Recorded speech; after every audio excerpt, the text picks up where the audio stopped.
So as the title suggests, I tried to set up kind of like a D&D session with ChatGPT as just kind of like a fun exercise to see how that goes, or at least that's how I wanted it to go at first. I'll explain that as we kind of go on, but to kind of give everybody an idea of how I'm doing this and why I'm doing this, I'm using ChatGPT. Naturally, I'm using just the free version. You can do this with whatever. You just go to ChatGPT, sign in with your email, whatever, and you can just use the free version to do this. And then I am also using, because I'm doing this by myself, I'm also using a free text-to-speech, which it's going to be a little jarring at first, I assume, because I'm going to be narrating all of like what I'm doing and what I'm saying, but to kind of keep a separation and to where things don't get too bland, I'm having different narrated voices from this text-to-speech thing come through. It's fun so far. I'm enjoying it so far. It's just funny hearing the different changes in voices, but just so that way you understand and you don't get caught off guard, because you'll see when it happens. Text-to-speech, I'm using free text-to-speech. So if this is also something that you would like to do on your own, ChatGPT, I mean, unless you're trying to do like your own videos for it, that's what I'm using if you want to do your own videos for it. But if you just want to play this on your own, ChatGPT is actually surprisingly good at this, sort of. And again, I'll explain, like there's an asterisk over this, and I'll explain that as we kind of get further in. But let me give you the general information of what we're looking at, what we're going into in the beginning, right?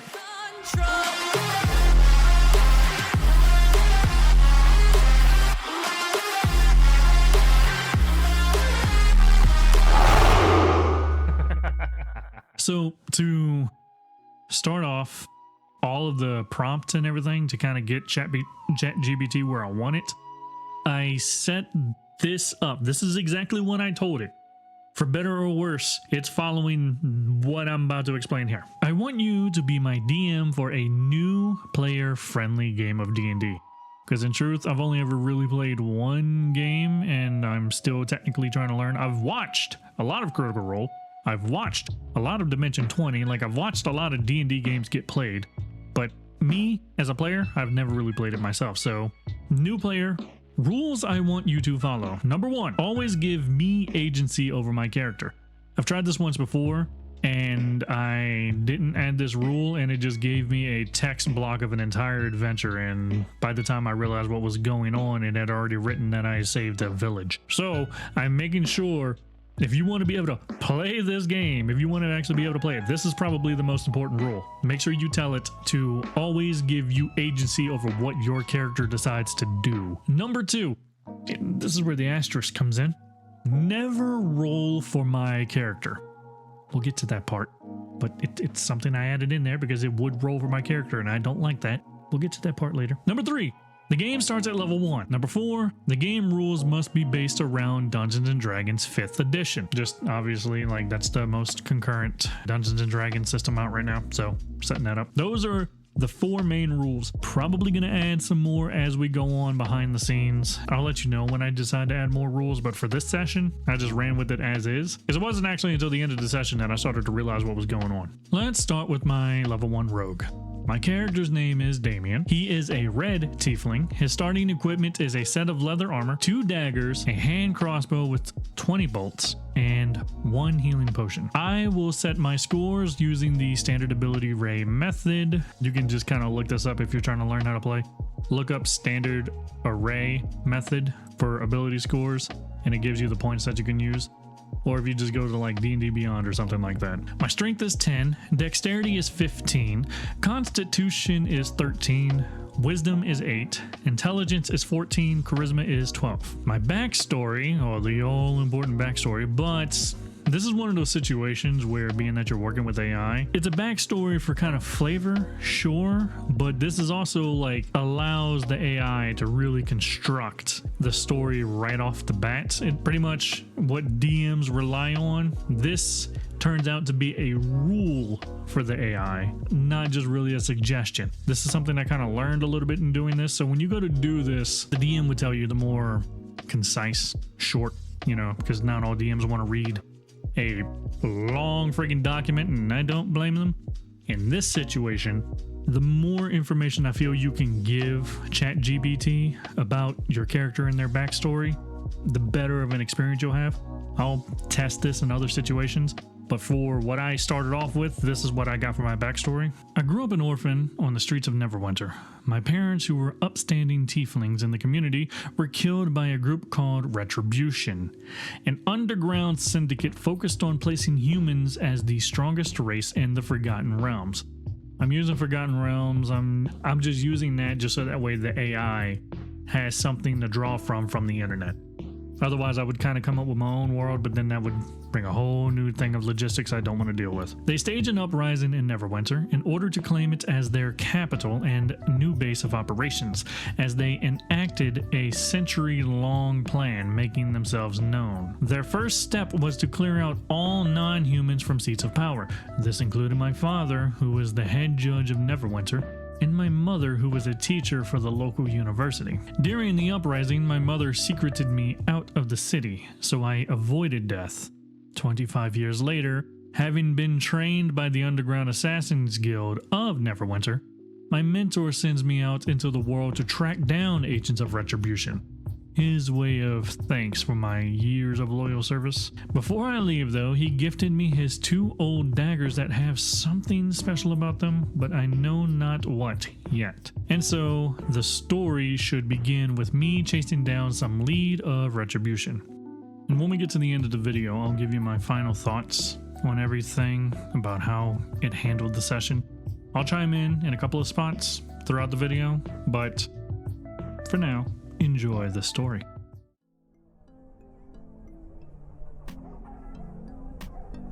You find yourself in the bustling city of Waterdeep, the city of splendors. It's a crisp, clear morning, the kind that makes the city's white walls shine brilliantly in the sunlight. You stand at the entrance of the Yawning Portal, a famous tavern and known for its deep well that leads to the deadly dungeon of Undermountain. Objective: you have a lead that a known agent of Retribution is staying at this inn, under the alias Kelvin Blackwood. Your goal is to gather information on his whereabouts and, if possible, confront him to extract more details about Retribution's plans. You enter the Yawning Portal. The place is lively, filled with adventurers and townsfolk alike. To your left, you see a bar with a grizzled old barkeep polishing a glass. To your right, a group of adventurers are discussing their latest delve into the Undermountain.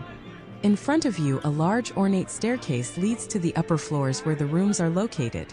What do? I'm gonna settle into a corner that faces the room with my back against the wall and listen to those adventurers talk about the Undermountain, while also keeping an ear out for the name Kelvin Blackwood. You find a cozy shadowed corner with a clear view of the entire room and settle in, your back against the wall. The hum of conversation washes over you, punctuated by the clinking of glasses and occasional bursts of laughter. You focus your attention on the group of adventurers nearby. They are a mix of races: a burly human fighter, a lithe elf rogue, a dwarf cleric with a long braided beard, and a gnome wizard who seems to be the most talkative of the bunch.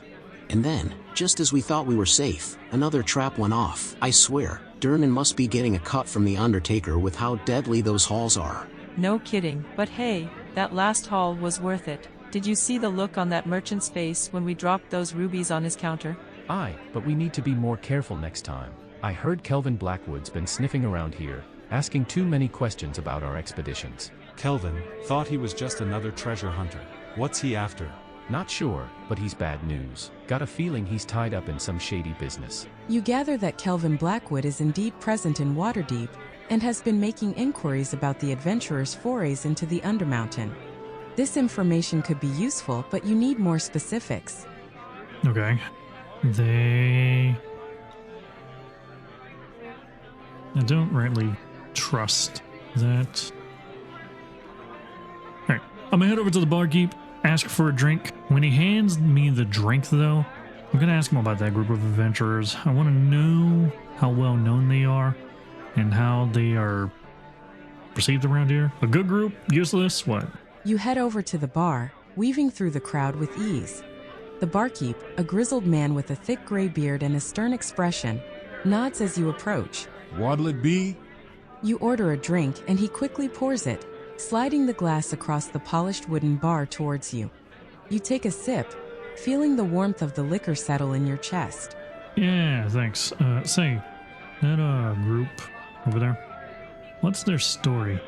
It seemed like they knew their way around the Undermountain. The barkeep glances over at the group, his eyes narrowing slightly. Aye, that lot? They're regulars. Good bunch, mostly. That's Talia, the elf. Sharp as a tack. Corgan, the dwarf, he's a healer. Keeps them alive. Marcus, the human, is their muscle, and that gnome, Pip, he's the brains of the operation. They've been diving into the Undermountain for a while now. Made a name for themselves. Not troublemakers, if that's what you're asking. They bring in good business and share their finds with the local merchants. He pauses, wiping down a glass before continuing. Why do you ask? You looking to hire them, or are you just curious? Okay, so maybe I can actually just approach them. I toss them a couple extra copper for the information, not an appreciation, and that rhymed. Head over to the group, and I begin by asking them about the Undermountain. I don't want to just lean too heavily into that name just in case. Saying I heard how horrible of a place it is. Really haven't, but... And ask him, is it really bad as they seem? While talking, I'm just going to kind of pull up a seat. You toss a few extra copper coins onto the bar, nodding in appreciation to the barkeep. He acknowledges with a slight nod and a grunt. With your drink in hand, you make your way over to the group of adventurers, taking a moment to observe them more closely as you approach. Excuse me, do you mind if I join you? See, I've heard a lot about the Undermountain, and I really wonder, is it as terrible as they say? The adventurers look up, briefly exchanging glances before the gnome, Pip, speaks up. Ah, the tales of Undermountain. Pull up a chair, friend. It's always nice to share stories with someone new. You take a seat, and the group seems to relax a bit. It's as bad as they say, if not worse. Traps everywhere, monsters lurking in every shadow. But the treasures, they make it worth the risk. Aye, and the stories, they don't do it justice. Every corner could mean death or riches. Keeps you on your toes. Been down there enough times to know you always need a healer with you. One wrong step, and it's game over. Here, the one of the parts where I wanted to chime in. This part here, didn't like. This kind of got a little bit of railroady to it. I didn't add this part at all. This next part of what Damien does, ChatGPT actually threw in on its own. It kind of railroaded me a little bit because I would not have approached it this way, but you know, I figured kind of for now, the hell with it. I'll just roll with it. This was one of those moments where I'm starting to kind of realize too that that asterisk, if I'm even saying that right, it's kind of starting to come into play. You nod along, genuinely interested but also looking for an opening. Sounds like you all have had some close calls. I'm impressed that you survived. I overheard someone mentioning Calvin Blackwood earlier. He's been asking about your expeditions. Any idea what he's after? The atmosphere shifts slightly, the adventurers growing more serious. Kelvin. He's been poking around, asking too many questions for my liking. He's after something, but damned if I know what. Keeps to himself mostly, but he's bad news. What's your interest in him? Nah. I nod my head back towards the barkeep and tell them to be sure to tip him rather generously, because he speaks rather highly of them all. The adventurers exchange looks of surprise and appreciation when you mention the barkeep's praise. Good to know old Durnan still likes us, she says with a smile. The name's Damien. Now, with you all being so well regarded and strong enough to survive the Undermountain multiple times, what makes Calvin believe he can just poke into your business? Like, what's his business? The adventurers' expressions grow more serious. Kelvin Blackwood. That one's a mystery wrapped in shadows. From what we've gathered, he's no ordinary treasure hunter. He's got connections to some unsavory types. He's been seen talking to a few known criminals in the area, but no one knows his endgame. Could be he's after something specific in the Undermountain, or maybe he's looking for leverage over someone. Either way, he's trouble. We've had a few run-ins with his kind before. Always trying to get information or buy us off. We don't deal with his type. We've heard whispers that he's tied to a larger group, something secretive. Maybe that's why he's poking around. If you're looking into him, be careful. He's not someone to take lightly. Yeah, because see here, I'm sure some DMs for this, even just for this little bit of information, I'm sure some DMs would have tried to call for like a persuasion roll. This is moving a little quick. I'm gonna scan the bar, see if anyone's listening in. You subtly scan the room, your eyes darting over the various patrons of the yawning portal. The atmosphere remains lively, with most people engrossed in their own conversations or meals. You notice a few quick glances in your direction from curious onlookers, but none seem particularly interested or suspicious. However, you do spot a hooded figure sitting alone at a table near the back, nursing a drink and occasionally glancing in your direction. The figure appears to be trying to blend in, but their frequent glances suggest a heightened interest in your conversation. And here, this is where it really started to catch on for me. I scan the room. That is an automatic, perception or investigation check, whatever the DM wants to do. I think it's more of just a perception check here. I'm not entirely sure. But yeah, I just figured, that's what I was asking. I was essentially asking when I said I scanned the bar to see if anyone's listening in. That's essentially what I was asking for. But no. Okay, what? Talia was the rogue, right? I'm gonna lean into Talia quietly and kind of nod as discreetly as possible in the hooded figure's direction and see if she recognizes the person at all. Talia gives a slight nod, her expression sharpening as she casually shifts her gaze towards the hooded figure. She takes a moment, then leans back towards you, her voice equally quiet. Can't say for sure, but I've got a feeling. Let me check it out. She stands up, stretching as if just casually getting some air, and makes her way towards the back of the tavern, blending effortlessly with the bustling patrons. You watch as she approaches the hooded figure, taking a path that doesn't arouse suspicion. You see Talia making small talk with another patron near the hooded figure, subtly positioning herself to get a better look.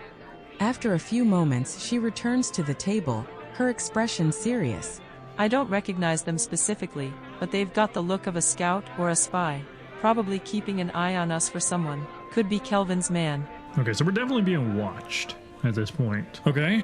I don't want to say any of this shit too loudly then. I'm gonna write on some parchment that I do have some information about Calvin that I can share with the group, but would rather not have this asshole back here listening in. And I'm gonna use that as an excuse to kind of get them out of the bar. I mean, excuse, but I mean to get them out of the bar, hopefully. And I'm just gonna kind of slide it over to Pip, give him a glance, see if we can take the conversation outside. And kind of hints about, maybe if there's an alley behind the bar or something like that, we can kind of set up a trap for this dude. You slide the note over to Pip, giving him a meaningful glance and a slight nod towards the hooded figure. Pip reads the note, his eyes flicking up to meet yours before he nods subtly. Sounds like a plan. Let's get some fresh air. He stands up, and the rest of the group follows suit, moving casually as if simply heading out for a break. You all exit the tavern, making your way to the alley beside the yawning portal. The narrow passageway is dimly lit, with shadows providing ample cover. Once you're all in the alley, Talia positions herself behind some crates, ready to spring out if needed. Marcus and Corgan stand ready, while Pip stays close to you, prepared to assist.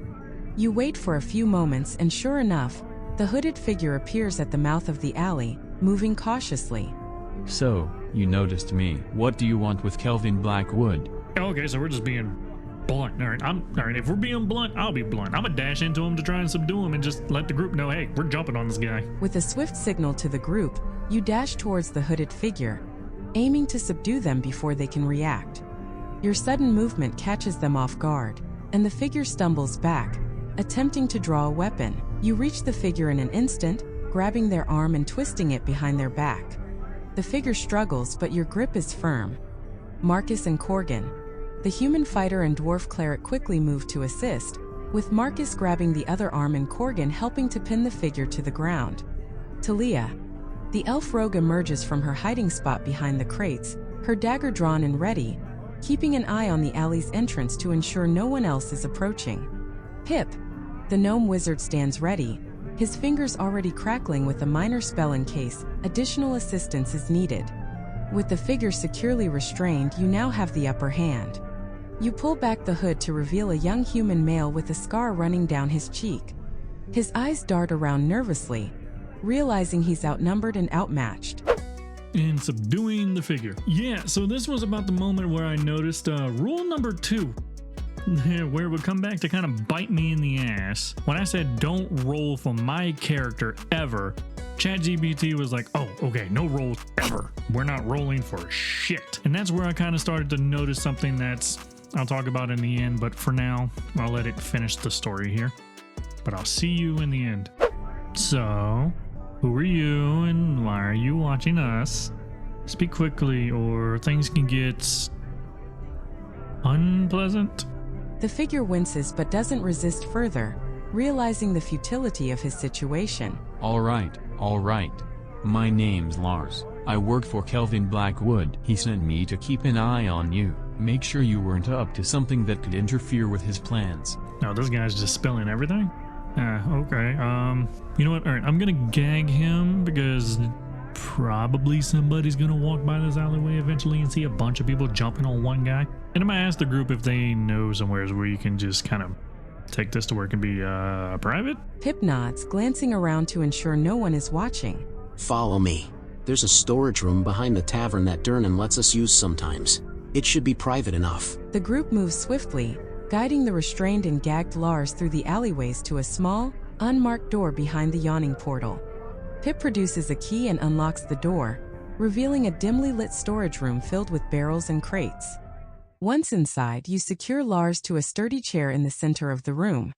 The adventurers take positions around him, ensuring there's no escape. You remove the gag just enough for him to speak, keeping it ready in case he tries to shout. All right, Lars, we're going to ask you some questions, and you're going to answer truthfully. Yeah? What are Calvin's plans? And why is he so interested in this lot? Lars looks around nervously, realizing he has little choice but to cooperate. Kelvin's after something specific in the Undermountain, something powerful. He's been trying to find out where it is, and he thinks these adventurers might have stumbled across clues or maps that can lead him to it. What is this something he's looking for? A treasure? A weapon? I don't know all the details. I just know it's supposed to be some kind of ancient artifact, powerful enough to change the balance of power in Waterdeep, maybe even the whole Sword Coast. That's why he's been keeping tabs on you. He thinks you might be close to finding it. So yeah, that's kind of the end for the first session. The main reason why it's the end for the first session is because when it was typing out the last of Lars's parts, it told me that was the end of ChatGPT 4.0 and ChatGPT 3.5 was going to be taken over. And I didn't want to that makes it, from what the description says, ChatGPT 3.5 is the faster version, but the 4.0 is the smart and fast version. I didn't want to start mixing up AI, so I decided to just leave it there. That would be a good end of the first session, and it would also be an end of like a good hook for the first video. If y'all want to see more, hit that like button down below. Let me know. What was that Tarzan shit? Why did I slam on my chest? Let me know, and I can keep throwing out parts of it. And the main reason why I was saying in the beginning, I attempted to play D&D with this. By the time I was done, I was starting to feel like this was more of like a story. This was like just a regular story that was being written that I was able to kind of throw in pieces. By the time I got to the end of this, I started realizing this feels like a podcast. This almost feels like just a straight up podcast of telling a story, but in a unique way. Being that there's no roles and whatnot, still don't know how I feel about that, because one of the main reasons why everybody loves playing D&D is rolling all the dice. But regardless of if the series continues on YouTube or not, I'm gonna continue with this. Actually, I'm gonna continue with the story and just see how it feels. This is kind of taking on like its own life I didn't expect it would, and I'm thoroughly enjoying it. Like I said, it definitely just now feels more like a straight up podcast feels like a very underwhelming way to put what the potential for this is, but it's the best way I can explain it right now. And so if you all want to see more of it, be sure to just hit the like button. I'm gonna put 10 likes. I'll be generous. Yo, Future Legion here. I just need to cut in for a second. I was teasing the idea of trying to release this every Friday if people enjoyed. I started editing this last week. This has taken hundreds of man hours to actually put out, and the main reason why is just because the text to speech that I'm using only gives me like 5 minutes per day. So when we have long swaths of dialogue, that takes up a lot of the 5 minutes. It took me about 4 days to actually get the narrator completely done. Then it took me about another 3 days, 4 days actually, all together to get everybody else. So it's going to take a lot of hours to put this in. If you do want to see more of it, go ahead. The like thing still stands. 10 likes, that still stands. I'll release it as often as I can. It'll be a project that I'm always working on behind the scenes. But that's all I needed to say. It's just a lot of work, a lot of work to get this done. And so back to my final thoughts about the video. But also do comment down below, what do you think about this? I know there's a lot of controversy about using AI to do a lot of stuff nowadays, but the thing is, I just want to do something fun. I want to tell a story, and when you get to like the age that I am in life and the way life is nowadays, your friends are always just scattered to the wind, and stuff like this you just can't do that much on your own. And I know there's also a lot of other people out there who want to get into D&D, who want to get into doing storytelling, stuff like this. But some of them just have absolutely no friends that they could do this with, unfortunately. And I kind of just want to show off the ability of like, hey, you can do this, right?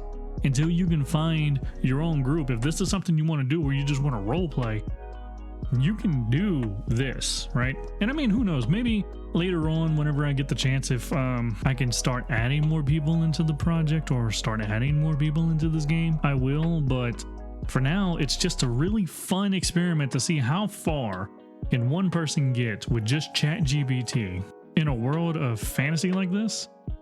Like I said, I'm thoroughly enjoying the experience. Regardless of where it goes from here, I'm going to continue to do this on my own.